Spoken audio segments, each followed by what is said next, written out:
Hi guys, tara kain na tayo. Ito po palang ulam namin. Ayan. Inihaw na tilapia. Ayan, sarap. With toyo, mansi. Kain tayo guys. Kain daw po tayo guys. Let's eat na. Ang sarap. Sarap. Fresh na fresh.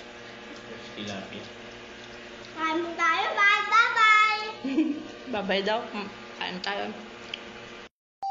Ayan, sobrang nabusog kami. Ayan ang nangyari sa isda.